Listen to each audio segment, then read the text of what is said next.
By now, you should have heard or seen many tech reviewers, influencers, creators, or even Huawei users complaining the cruciating experience of not having Google mobile services on their new devices.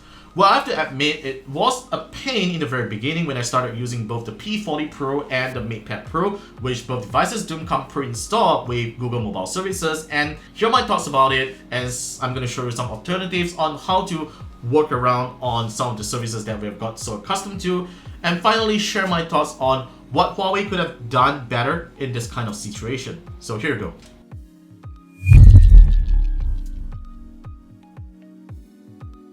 The first thing I want to talk about is how I resolve app installation issues. So without GMS installed on your Huawei device, you can no longer simply just sign into Google and download your backup of your old device into your new phone. It just doesn't work anymore. So Huawei did provide a rather ingenious but not so smart solution called Phone Clone. So Phone Clone is an app that basically clones every of your old device's settings, photos, contacts, and apps over to your new device, which I think is a pretty convenient feature because you no longer need to go to App Gallery to search for the apps that you have installed previously. It basically transfers most of the apps that you use on your old phone over to the new device.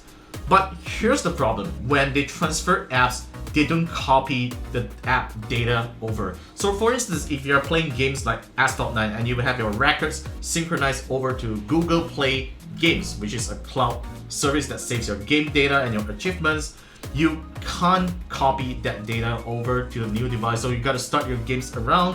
And the other problem that I realized is that once it transfers my purchase apps from Google Play, sometimes the license or the in-app purchases that I did failed to be recognized at the new device. One very good example would be Filmic Pro, a professional videography app that I purchased on Google Play. Once I run it, it says that it's an unlicensed APK. I gotta reauthorize it again through Google Play, which I obviously don't have it on my new Huawei device. So yeah, these are the compromises that you gotta face when you use the Phone Clone app to transfer data from your old phone to your new Huawei device. But it is still one of the best solutions that you can use, apart from searching for a third-party app store and download all your apps onto your new device. The second thing that I believe most will be very frustrated is to synchronize Google Contacts and Calendar. And fortunately, there is a very reliable workaround for that by using Microsoft's Outlook app, which unfortunately isn't listed on Huawei's App Gallery, despite it is an app that doesn't depend on GSF or GMS.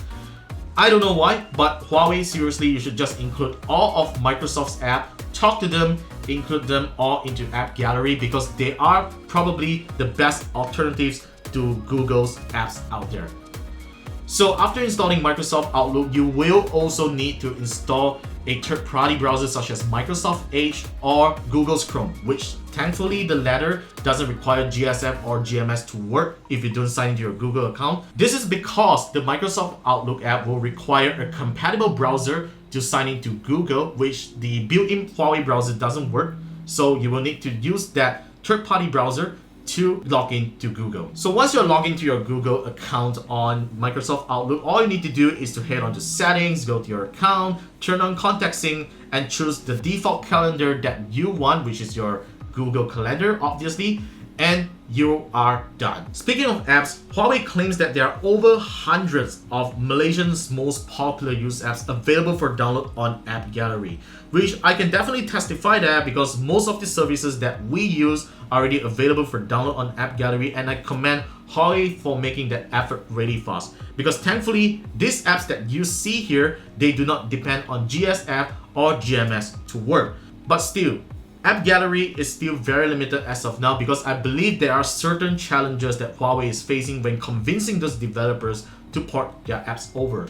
So what I think Huawei should have done here is to probably work with third-party app stores like AppToy, APK Pure on maybe sourcing their APKs over, because there are certain things that I find App Gallery to be pretty lame. Like for example, if I want to download WhatsApp and I enter WhatsApp into the search key, and it simply just points me to WhatsApp's link and to download the APK, which I know it is a good way, but it still feels kind of lame from a user interface perspective. But the lamest thing of all is that Huawei is introducing this thing called Quick Apps, which is essentially launching the web version of that service that you want to access.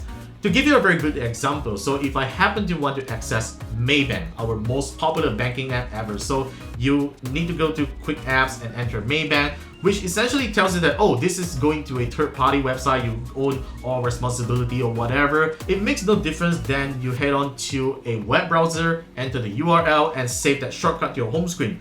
So seriously, Huawei, why don't you simply just have your customers go to the website and just save it to your home screen, but rather advertising this as a quick app feature, because this is not an app at all, right? It's simply just a shortcut to the link of the service that you want to access. So I really don't see why you should be advertising that as quick apps. It's lame. So after using these alternative and workaround methods on these two Huawei devices, I personally find my experience on them to be less cruciating. Though I still wish for the full suite of Android to be available on here with all full Google services installed, but given the circumstances, I think I can live with it. I can definitely work around those alternatives to get to the things that I want to do. Of course, there are tutorials online on teaching you on how to hack Google mobile services into the P40 Pro, which I've already managed to hack it into my device here, but I strongly advise against it because the way that it hacks is that it uses a developer sign-in method to get access to Google Play. If you happen to use this in the long term, you might actually risk having your Google account banned if Google finds out that you are violating its rules by using these methods to gain access to Google Play. So yeah, this is how I managed to work around all these restrictions on a Huawei device that doesn't have GMS. So let me know your thoughts in the comment section down below, and if you happen to have a Huawei device that is just like this, let me know how you work around on it without having installing GMS. I'll be really interested to know about that. So that's pretty much for today. Thank you very much for watching. Be sure to subscribe to our channel for more tech videos coming right up, and I will see you in the next one.